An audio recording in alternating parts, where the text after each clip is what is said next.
कृष्ण हरे कृष्णा कृष्ण कृष्ण हरे हरे हरे राम राम राम राम हरे हरे हरे कृष्ण कृष्ण कृष्ण कृष्ण हरे हरे हरे राम राम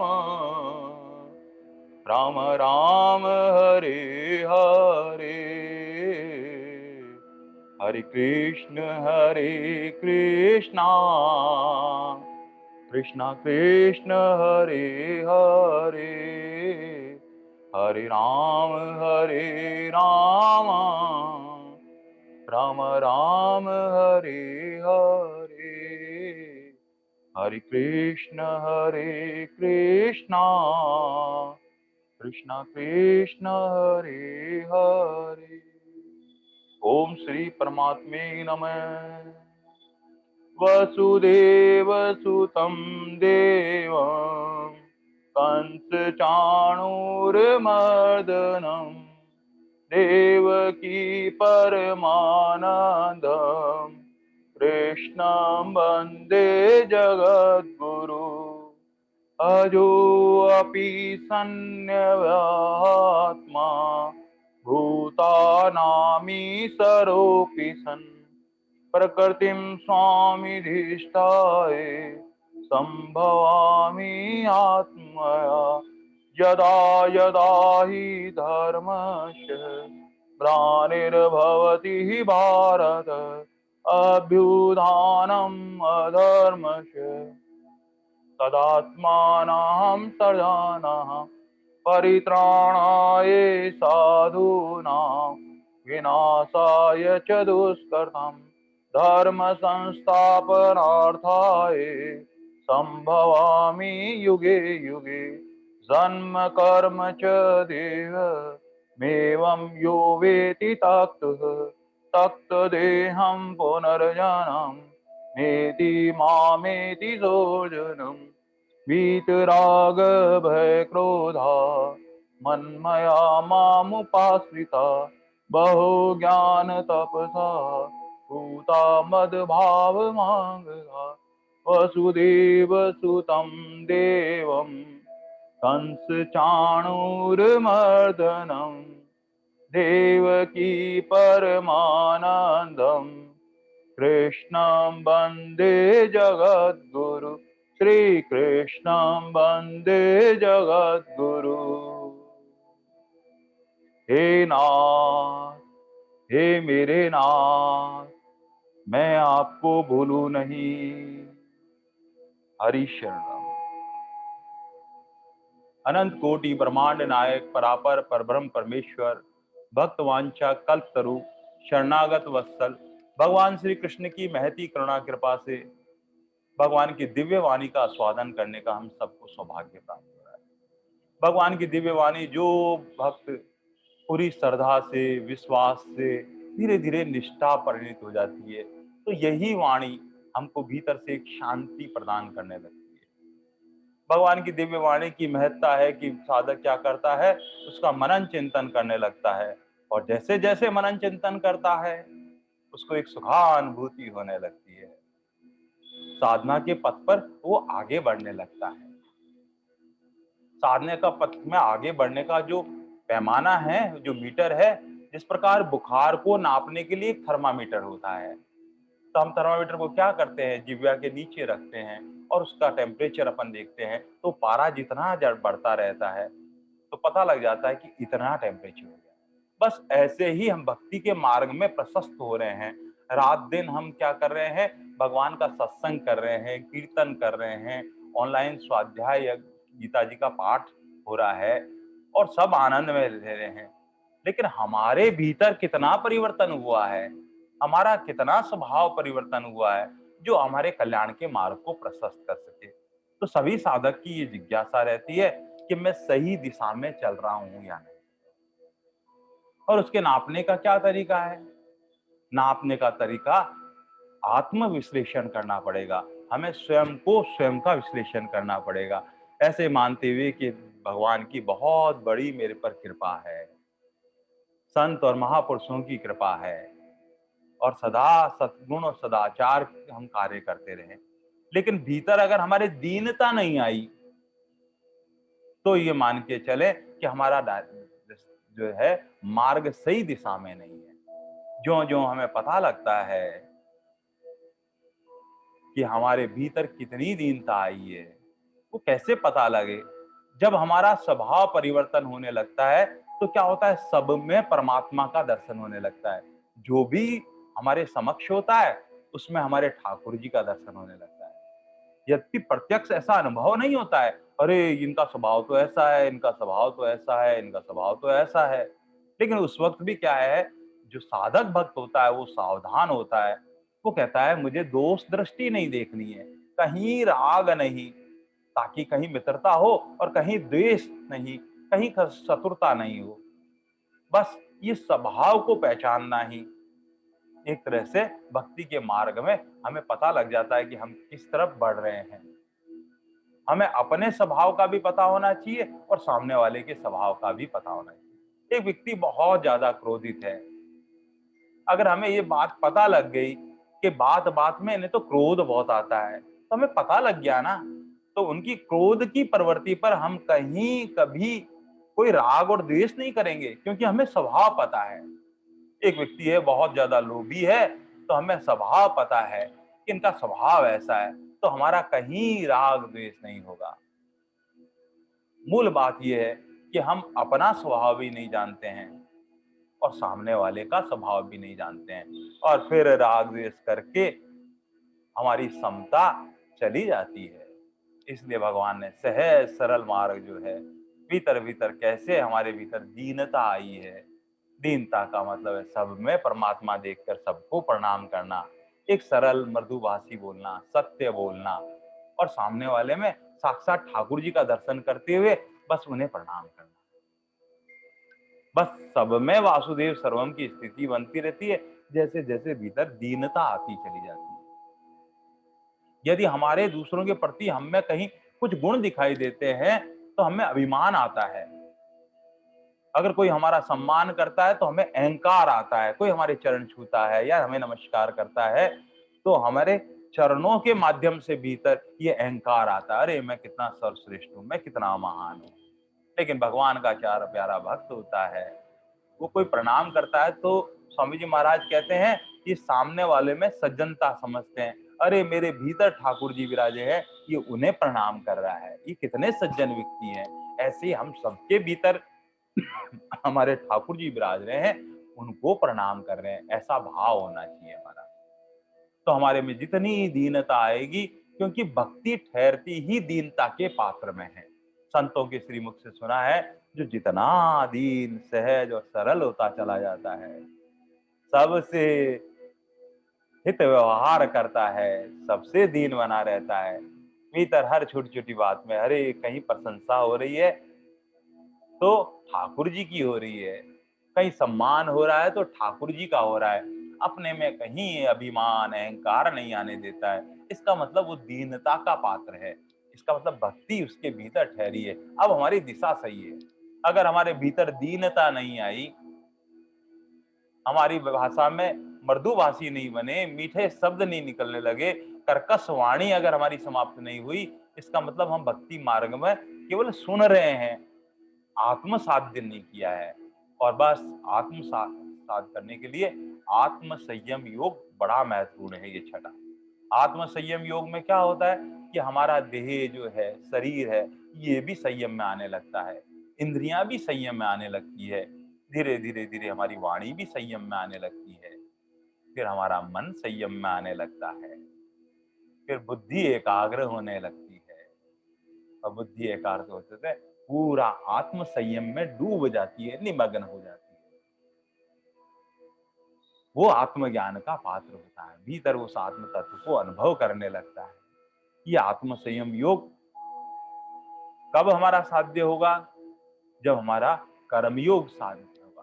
धीरे धीरे कर्मयोग से फिर साधन आगे चलते चलते फिर हमारे भीतर डूबने की प्रवृत्ति होती है, सारी इंद्रियों के सहित मन भीतर डूबने लगता है, उस आत्म तत्व में होता है, वो ज्ञान मार्गित है। इसलिए सबकी रुचि, योग्यता, सामर्थ्य, पात्रता विभिन्न होती है, क्योंकि सबके गुण अलग-अलग हैं, सबका स्वभाव अलग है, पूर्व जन्म के संचित कर्म अलग-अलग है, सब प्रारब्ध अलग-अलग है। अब ठाकुर जी किस माध्यम से हमारी उंगली पकड़कर अपने चरणों तक ले जाते हैं, ये ठाकुर जी की इच्छा है। इसलिए सर्वस्व ठाकुर जी को अर्पण करते हुए, ठाकुर जी आप जैसा चाहे पर आपके चरणों में लगाए रखो। आप, मेरा मन आपके चरणों में लगे रहे, मेरी बुद्धि आपके चरणों में लगे, बस ऐसे ठाकुर जी के समीप पहुंच जाएं कैसे न कैसे। तब हमारे बीच भीतर में कर्मयोग भी सिद्धता होने लगती है। धीरे धीरे धीरे आत्म तत्व में डूबने से हमें ज्ञान योग, सांख्य योग होता है, वहां भी हमें सिद्धता होने लगती है। और भक्ति तो फिर दीनता पात्र आने लगती है, भक्ति सहजता से भगवान की कृपा से मिलने लगती है। क्योंकि कर्म योग और सांख्य योग तो साधन है, भक्ति तो साध्य है। ठाकुर जी स्वयं मिलने कृपा करते हैं। और जो प्यारा भक्त होता है, भगवान उसके जीवन में कर्म योग भी पुष्ट करते हैं, ज्ञान योग भी पुष्ट करते हैं और भक्ति भी साथ में देते हैं। बस ये तो ऐसा हो गया, बाई वन गेट थ्री। एक चीज हमारे में सिद्धता होने लगती है, दो चीज हमें सहज मिल जाती है भगवान की कृपा से। बस ऐसे ही आत्म संयम योग है। और आत्म संयम योग में जो ध्यान योग में धीरे धीरे धीरे ये आधार है, कर्म योग, सांख्य योग, और फिर धीरे धीरे आत्मा में डूबकर जो निमग्न होता है, आत्मज्ञान बिना सब अधूरा, क्या काबा क्या काशी। जिसने डूबा है वो जानता है भीतर डूब के आनंद में नहीं, ऐसे मौज मस्ती में आ गया। यहाँ पास में ही निवाई आश्रम है। निवाई में एक बड़ा आश्रम है, वहां पर एक बड़े बाबा रहते थे, एक छोटे बाबा रहते थे, दोनों दोनों उच्च कोटि के, और ज्ञान योग के इतने थे, निमग्न रहते थे। दास को एक बार परिवार के साथ में वहां जाने का सौभाग्य मिला। वहां जाकर निवाई आश्रम पर, उनके आश्रम पे दर्शन करने गए, तो पता लगा कि एक तख्ता लगा हुआ था और तख्ते पे थे वो छोटे बाबा, वहां सो रहे थे। हम वहां पास में जाके बैठ गए। अब बैठकर हमने देखा, अरे बाबा को निद्रा आ रही है, जब जागेंगे तब दंडवत प्रणाम कर लेंगे। ऐसा विचार करके वहीं पर हम बैठ गए और कुछ देर इंतजार करने लगे। लगभग 20-25 मिनट बाद में बाबा एकदम जागे, और जागते, अरे आप लोग कब आए, इतने प्रसन्नचित होकर हमारे पर कृपा दृष्टि करने लगे सब पर। और भी साधक बैठे हुए थे पास में। तब हमें सहज, हमारी जैसी बुद्धि थी वैसे अनुरूप तो शब्द भीतर से निकले। हमने कहा बाबा अभी हम 15-20 मिनट हो गए, हम 15-20 मिनट पहले आ गए थे, आप उस वक्त निद्रा में सो रहे थे। बाबा मुस्कुराते हुए बोले, जागरण से सोवन भला, जो कोई जाने सोए। अरे इतनी गूढ़ रहस्य की बात ऐसे सहजता से बता दी। अरे भाई, जागरण से सोवन भला, इस संसार में जो दिन में जो सोता है वो सोता नहीं है, भीतर आत्म तत्व में उससे एक में एक होने के लिए ऐसी लीला करते रहते हैं। वो तो सदा जागे हुए संत हैं। हमारी दृष्टि जो है वो सांसारिक होती है, हमें लगता है कि बाबा सोए। बस यही हम कहीं ना कहीं भूल कर जाते हैं। संतों के यहाँ जाते हैं और कभी कभी ऐसी स्थिति में हम बाला धाम में बाप जी के यहाँ जाते हैं, तो वहां देखते हैं बहुत भक्त होते हैं, बाप जी प्रातः काल में ऐसे ध्यान मुद्रा में बैठकर भीतर ध्यान में डूबते डूबते डूबते डूबते डूबते डूबते डूबते, जैसे सूरज अस्त होता है, ऐसे धीरे धीरे धीरे धीरे धीरे उस आत्म तत्व को परमात्मा तत्व में लीन करते करते करते ध्यान में निमग्न हो जाते थे। और कोई जो रजोगुणी और तमोगुणी साधक होता है वो कहता था, अरे बाप जी को नींद आ गई दिखती है। अरे नींद आने पर तो आदमी सहज में एक स्थिति में रह नहीं सकता। नींद आने में तो हम कथा में कई बार सुनते सुनते हमें नींद आ जाती है, हम लुढ़क जाते हैं एक तरफ। लेकिन जो ध्यान में निमग्न होता है उसकी शरीर भी संयम में होता है, इंद्रियां भी संयम में होती है, मन भी संयम में होता है, बुद्धि भी संयम में होती है, और सर्वस्व उस आत्म तत्व में डूबा रहता है। और जो डूबता है, संतों की श्रीमुख से सुना है, वहां अत्यांतिक सुख, अक्षय सुख की प्राप्ति होती है। ये संसार का जो सुख होता है ये जो सांसारिक सुख, ये तो हमें इसमें भी सुख प्रतीत होता है, ऐसी बात नहीं है कि संसार में भी हमें कहीं सुख मिलता है। अगर इस संसार में सुख नहीं होता तो हम रात दिन संसार में लगते ही क्यों? तो कहीं ना कहीं संसार में सुख तो है ही है, लेकिन ये सुख कैसा है? क्षणिक है, कुछ देर का सुख है, फिर दुख हो जाता है उसके साथ में। ये नाशवान है, सदा नहीं रहता है, एक रस नहीं रहता, अखंडित नहीं रहता, अक्षय नहीं रहता है। और साथ में जितने भी दुख है, उसके साथ में दुख तो मिला हुआ है। कैसे है? बिल्कुल सिक्के के दो पहलू जैसे हैं। एक तरफ हेड है तो एक तरफ टेल है। जैसे दिन है वैसे ही रात है। तो संसार के जितने सुख है, उनके साथ में दुख मिश्रित है। लेकिन इससे ऊपर का एक और सुख होता है जो महान है, विलक्षण है, सदा एक रस रहने वाला है। वो ध्यान योग से परमात्मा में निमग्न होने से, डूबने से उसे प्राप्त होता है। और भगवान यही कहते कहते कैसा ही है, अत्यान्द्रिकम, अक्षय सुख जो ऐसा है, इतना है कि इंद्रियों से परे है ये। और ये क्या है? जितेंद्रिय, अति इंद्रियों, इंद्रियों से अतीत है। बस जिसने इंद्रियों से परे है वो डूब बार बार क्या करता है, अपने मन को वहीं ले जाके डुबाता है और उस सुख का अनुभव करने लगता है। और बुद्धिग्राही है।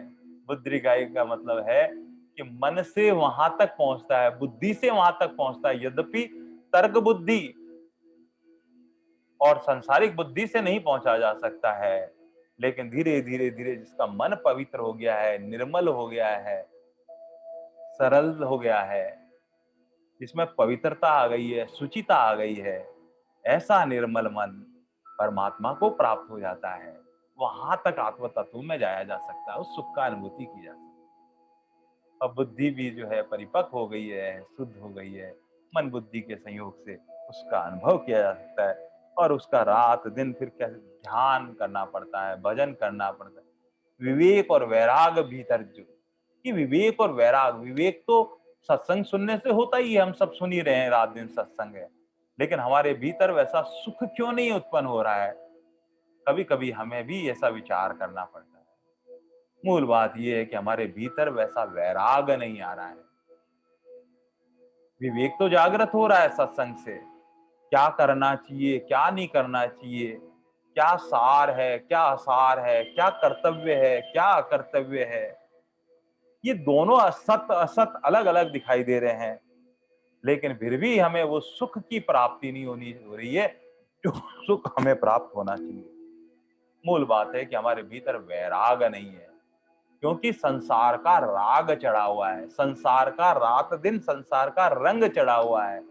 जब तक संसार का रंग धीरे धीरे धीरे धीरे विलग नहीं होगा, भीतर वैराग नहीं आएगा, तब तक उस सुख की अनुभूति नहीं होती है। और सुख की अनुभूति कब होगा? जब ध्यान, ध्याता और ध्येय, हम लोग सब ध्याता है परमात्मा का, हम जब ध्यान करते हैं, और ध्येय प्रातः काल ब्रह्म मुहूर्त में जैसा संतों के श्रीमुख से सुना है, वो कहते हैं कि जहां आपकी निष्ठा है, उनका द्विदल जो आंखों के बीच में, उनका ध्यान करते हुए बैठ जाएं और बैठकर वहां पर उन्हीं के नक्सिक स्मरण का दर्शन करते रहें। धीरे धीरे धीरे धीरे हम भूल जाएंगे कि हम ध्यान कर रहे हैं। ध्यान करते करते हम भूल जाते हैं कि हम ध्यान कर रहे हैं। इसका मतलब शरीर से ऊपर उठ गए हैं, स्थूल शरीर से सूक्ष्म शरीर में, फिर कारण शरीर में चले जाते हैं, और ऐसे जाते जाते जाते हम ध्येय में लीन हो जाते हैं। ऐसा संतों के श्रीमुख से सुना है। इसलिए संतों के श्रीमुख से साधन जो है वो हमारा साधना पथ होता है, और जो करता है वो पाता है। धीरे धीरे धीरे धीरे त्रिपुटी लग जाती है तीनों का, हमें सुध बुध भूल जाते हैं, शरीर से ऊपर हो जाते हैं, तब उस स्वादन प्राप्त होता रहता है। और ऐसा स्वादन प्राप्त करते करते करते भगवान कहते हैं कि वो योगी क्या करता है, कि योगी जो होता है, योग जो है संतों के श्रीमुख से सुना। कौन योगी? हम सब साधक जो है वो ही योगी है। योग साधना में परिणत है, जो साधन करता है, जो तत्परता से लगा हुआ है, जो इसी जन्म में भगवत प्राप्ति करना चाहता है, वही योगी है। और धीरे धीरे साधन की परिपक्वता होने लगती है, वो परमानंद में डूबने लगता है। परम शांति प्राप्त करने लगता है, वो पूर्ण काम हो जाता है। और फिर पूर्ण काम होने के बाद में उसकी दृष्टि लौकिक और पारलौकिक दृष्टि ही पलट जाती है। सारे संसार के भोग उसे तुच्छ लगने लगते हैं। त्रिलोकी का राज्य भी उसके सामने तुच्छ। कोई कहते हैं कि आपको इतना ऐश्वर्य दे दें, इतना मान दे दें, विश्वव्यापी सम्मान दे दें, सब कुछ ठुकरा देता है केवल ठाकुर जी के पीछे, क्योंकि उस सुख की अनुभूति प्राप्त कर ली है। निर्गुण निराकार वाले आत्म तत्व में डूबकर उसमें वहां इतने डूब जाते हैं और वैराग को धारण करते हैं, ब्रह्मचर्य का पालन करते हैं, एकांत स्थान का धारण करते हैं और सदा आनंद में रहते हैं। वाह वाह मौज फकीरी में, वो ऐसी मौज में आनंद लेते थे। और सगुण साकार वाले हमारे वासुदेव श्री कृष्ण के लक्ष्य सिख का सुमिरन करते हुए सदा डूबे रहते हैं। और वो ऐसा, उनके सामने बड़े से बड़े अत्यांतिक दुख भी आते हैं, वो उनको विचलित नहीं कर सकते। भक्त चरितावली जब हम पढ़ते हैं, प्रहलाद जी के जीवन में, नरसिंह मेहता के जीवन में,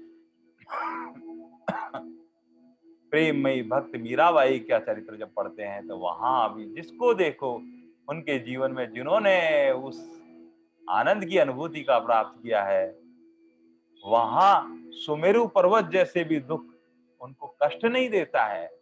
रात दिन वो डूबे हुए गाते रहते हैं, मेरा मनवा प्रेम से बोले श्री कृष्ण शरणम मम। मेरा मनवा प्रेम से बोले श्री कृष्ण शरणम मम।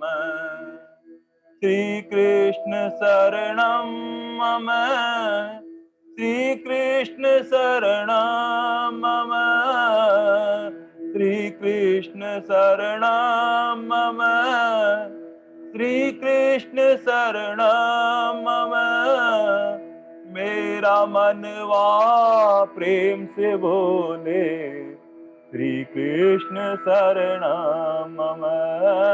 मेरा मनवा प्रेम से बोले श्री कृष्ण शरणम मम। गली गली में मीरा बोले श्री कृष्ण शरणम मम। गली गली में मीरा बोले श्री कृष्ण शरणम मम। ताल बजा तो नरसी गावे श्री कृष्ण शरणम मम। ताल बजा तो नरसी गावे शरणम मम। मेरा मनवा प्रेम से बोले श्री कृष्ण शरणम मम। जल में डूबो हाथी बोले श्री कृष्ण शरणम मम। जल में डूबो हाथी बोले श्री कृष्ण शरणम मम। लाज बचा ले द्रौपदी बोले श्री कृष्ण शरणम मम। लाज बचा ले द्रौपदी बोले श्री कृष्ण शरणम मम। मेरा मनवा प्रेम से बोले श्री कृष्ण शरणम मम। मेरा मनवा प्रेम से बोले श्री कृष्ण शरणम मम। श्री कृष्ण शरणम मम। श्री कृष्ण शरणम मम।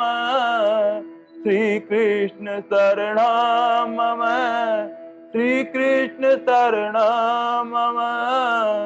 मेरा मनवा प्रेम से बोले श्री कृष्ण शरणम मम। मेरा मनवा प्रेम से बोले श्री कृष्ण शरणम मम। हम भी बोले तुम भी बोलो श्री कृष्ण शरणम मम। हम भी बोले तुम भी बोलो श्री कृष्ण शरणम मम। आओ हम सब मिलके बोले श्री कृष्ण शरणम में। आओ हम सब मिल के बोले मम, मेरा मनवा प्रेम से बोले श्री कृष्ण शरणम मम। मेरा मनवा प्रेम से बोले श्री कृष्ण शरणम मम। जो भगवान के शरणापन हो गया है, प्रेम से भगवान को पुकार कर भगवान कहते हैं भगवान, ये मन भी आपके चरणों में, ये बुद्धि भी आपके चरणों में, सर्वस्व आपको चरणों में है, हमें तो आपका प्रेम दे दो। जैसे प्रेम कैसा होता है, जब बच्चों से हमारा अपनापन होता है, हे ठाकुर जी मैंने तो आपको अपना मान लिया, आप हम पर कृपा कर दो। ठाकुर जी कहते भाई मैं तो तेरे पहले ही तेरा हूं, भटका हुआ तो जीव है, भगवान तो सदा कृपा करते रहते हैं। बस भगवान के समक्ष कैसे न कैसे ये जीव भगवान के शरणापन हो जाए। भगवान कैसे कहते हैं कैसे होगा ये मन, भगवान कहते हैं सने सने होगा, धीरे धीरे धीरे धीरे धीरे होगा। मन को एकदम वहां तक उस परमात्मा में, आत्म तत्व में डुबाया नहीं जा सकता। कोई वस्तु नहीं है मन, संकल्प विकल्प का एक पुंज है, और संकल्प विकल्प का पुंज जो है बार बार संकल्प करता है, विकल्प करता है। तो ये संसार में जितने विकल्प करता है, ये सने सने धीरे धीरे धीरे धीरे इसलिए लगेगा क्योंकि मन में जो है हमारी वृत्तियां हैं वो राई के बिखरे दानों जैसी है। जैसे डिब्बी हमारे हाथ से छूट गई और छूटने के बाद में सब जगह दाने बिखर गए हैं, अब दानों को वापस डिब्बी में रखना है, ये ध्यान योग की विधि है। अब हमने क्या किया कि आंगन में बिखरे दानों को एक एक करके चुन रहे हैं, धीरे धीरे धीरे धीरे धीरे चुन के डिब्बी में रख रहे हैं। ये मन की वृत्तियों को समेटना है, और मन की वृत्तियों को समेटने के लिए धीरे धीरे धीरे धीरे धीरे साधन करना पड़ता है। और ये दीर्घ काल तक परम श्रद्धा के साथ, सतत चेष्टा के साथ, अभ्यास की दृढ़ भूमि में ये जमीन पकड़ता है। ये संतों के श्री भाव है। कैसे होगा? धीरे धीरे होगा, और दीर्घ काल तक पूरी श्रद्धा के साथ में करेंगे, सतत चेष्टा रहेगी हमारी, फिर ये अभ्यास करना पड़ेगा ऐसा ही, तब ये दृढ़ भूमि पर ये जमीन पकड़ता है मन, फिर टिकने लगता है। ये मन राजा के जैसा है, सिंहासन पर जैसे बैठता है, इसको प्रेम से बिठाना पड़ता है। इसलिए संत महात्मा कहते हैं धीरे धीरे रे मना, धीरे सब कुछ होए, माली सींचे सो घड़ा, ऋतु आए फल हो। ये हाथ में सरसों उगाने जैसा काम नहीं है, सहजे सहजे होएगा। इसलिए संत दादू दयाल जी महाराज कहते हैं सहजे सहजे होएगा जो कुछ रचिया राम, काहे कल पे मरे होत बेकाम। हम चाहते हैं फटाफट परमात्मा मिल जाए, ऐसे नहीं मिलेगा। हमारे प्रारब्ध के अनुसार भगवान ने जो रचा हुआ है, बस हमारा हृदय भगवान के प्रेम भाव से डूब जाए ठाकुर जी के आनंद में। ये साधन करने से धीरे धीरे धीरे धीरे जन्म जन्मांतर के सब पाप विकार ताप धीरे धीरे मिटने लगते हैं, और हमारा स्वभाव जब सुधरने लगता है, तब एक स्थिति ऐसी आ जाती है, स्वामी जी महाराज कहते हैं 25वें श्लोक में, वो चुप साधन है, वो समाधि से भी सर्वश्रेष्ठ साधन है। और चुप साधन में क्या होता है, रात दिन परमात्मा में निमग्न होते होते होते होते स्वामी जी महाराज कहते हैं अब प्रातः काल क्या है कि हम उठे, पहले हमारा मन जो सहज संसार में चला जाता था, अब संसार में न जाकर परम ठाकुर जी की याद आ जाती है। और ठाकुर जी की याद आ जाए तो वहां अब बस धैर्य धारण करके बैठ जाएं। क्या कृपा है ठाकुर जी की, कैसी लीला करते हैं ठाकुर जी मेरे।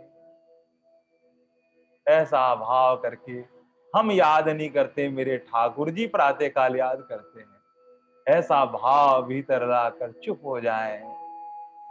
अब न ठाकुर जी का चिंतन है, न आत्मा का चिंतन है, न संसार का चिंतन है।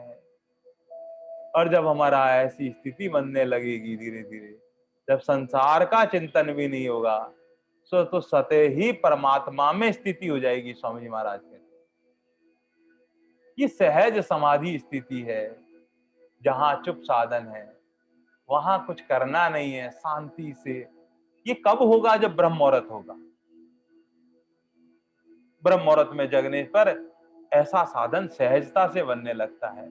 मूल बात यही है, क्योंकि देर से साधन करेंगे तो क्या होगा?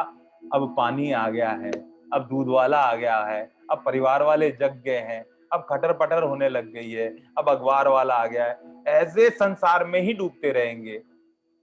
लेकिन ब्रह्म मुहूर्त में सारी प्रकृति अनुकूल हो जाती है और ठाकुर जी की कृपा साथ में रहती है। और जो ब्रह्म मुहूर्त में बैठकर जो ध्यान का साधन करता है, वो सहज साधन हो जाता है। किसी भी विचार लहरी को शांत करने का सबसे उत्तम उपाय यही है कि प्रातःकाल ब्रह्म मुहूर्त में उठ जाएं और शांति से बैठ जाएं। प्रारंभिक अवस्था में क्या होगा? हमारे भीतर से बहुत सारे विकार निकलने लगेंगे, हमें सहज उस साधन में टिकने नहीं देंगे। लेकिन ये मानते हुए कि मेरे जन्म जन्मांतर के विकार बाहर निकल रहे हैं और विकार में मन में उनको उपेक्षा कर दें। स्वामी जी महाराज कहते हैं कि उपेक्षा करने से एक हवा के झोंके जैसे विचार आएगा, हमने संकल्प से उसको नहीं पकड़ा तो वो सहजता से ही चला जाएगा।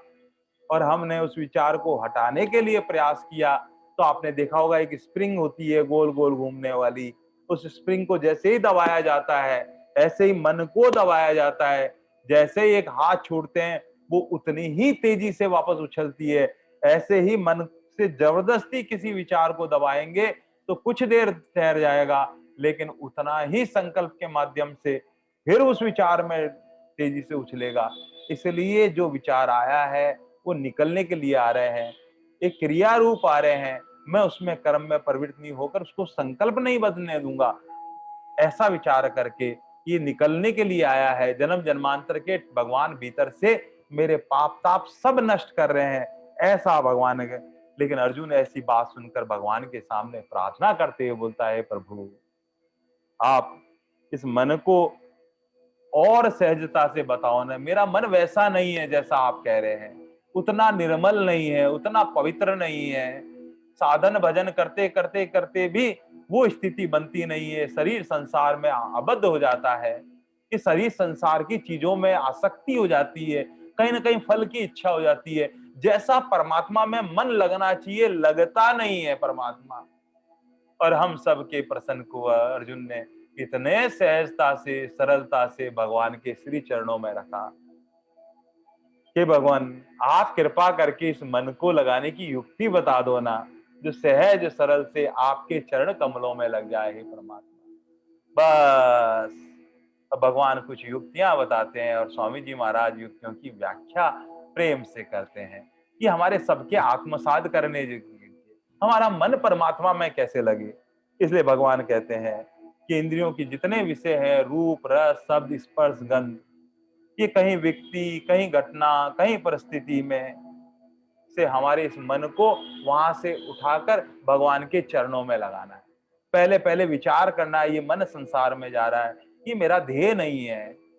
मुझे तो इसी जन्म में मैं साधक हूं और सावधान हूं और मुझे साधना पथ पर चलना है। भगवान की वाणी को आत्मसात करना है कि रूप रस शब्द स्पर्श गंध से संसार वाले विषय मुझे विष के समान दिखने चाहिए, मुझे रुचि नहीं होनी चाहिए। ऐसे करके मन को वहां से लेके आए। मन को वहां से लेके आने के बाद में भगवान के चरणों में या आत्म तत्व में डुबोए। लेकिन हम जैसे ही देखते हैं, अरे लाने के लिए हमने कितना प्रयास किया, लेकिन वो उछल के वो 1 सेकंड में चला गया। लेकिन फिर विचार करें, बार बार ऐसा प्रयास करें, धीरे धीरे जो जाने की प्रवृत्ति होती है, जो पहले 2 सेकंड में जाने वाला था, अब देखते हैं कि वो 5 सेकंड में जाने लगा है। धीरे धीरे धीरे धीरे वो अंदर भीतर, एक जैसे स्कूल में छोटा बच्चा होता है, पहले बहुत रोता चिल्लाता है, लेकिन 5 7 10 दिन जाने लगता है। धीरे धीरे क्या होता है, स्कूल में खिलौनों में दोस्तों में मित्रता ऐसी हो जाती है कि अब घर में चैन नहीं पड़ता है, उसको तो जाना होता है। मैं वहां खेलने जाऊंगा, वहां आनंद लेने जाऊंगा। बस मन भी ऐसा ही है, धीरे धीरे इसका अभ्यास बन जाता है और बार बार अपने ध्येय में लगाने का हमका प्रयास करना चाहिए। और युक्ति बताते हैं, भाई मन एक जगह टिकता नहीं है, प्रभु क्या करें, मत टिकने दो। ये जहां जावे वहां हमारे ठाकुर जी के दर्शन करने लग जाओ।